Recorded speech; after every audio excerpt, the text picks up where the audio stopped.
শহরের ব্যস্ততার মাঝেও এমন কিছু জায়গা আছে যেখানে গেলে আজও পুরনো দিনের অনুভূতি পাওয়া যায়। সোদপুরের গিরিবালা ঠাকুরবাড়ি ঘাট তেমনই একটি জায়গা। 1911 সালে গিরিবালা দেবী এই ঠাকুরবাড়ি তৈরি করেন।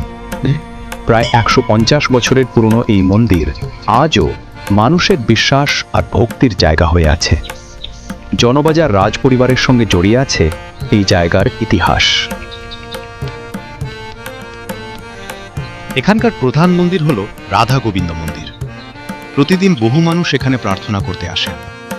ঘণ্টার শব্দ, ধূপের গন্ধ আর শান্ত পরিবেশ সব মিলে এই জায়গার আলাদা একটা অনুভূতি আছে। অনেক মানুষের কাছে এই ঠাকুরবাড়ি শুধু মন্দির নয়, এটা তাদের স্মৃতি, বিশ্বাস আর আবেগের জায়গা। এই মন্দিরের বিশেষত্ব নিয়ে শ্রী তপন কুমার সাহা কি বলছেন শুনুন। পঞ্চরত্ন মন্দির যেখানে অবস্থিত রাধা গোবিন্দ বিগ্রহ। গঙ্গার দিকে পশ্চিম দিকে 6টি শিব মন্দির আছে। প্রথমটি রামেশ্বর, দ্বিতীয়টি রাজেশ্বর, তৃতীয়টি গোপেশ্বর,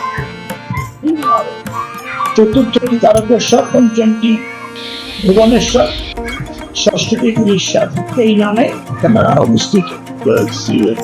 রাজার পূজা আশ্চর্য এই মন্দিরে গঙ্গা আরতি হয়।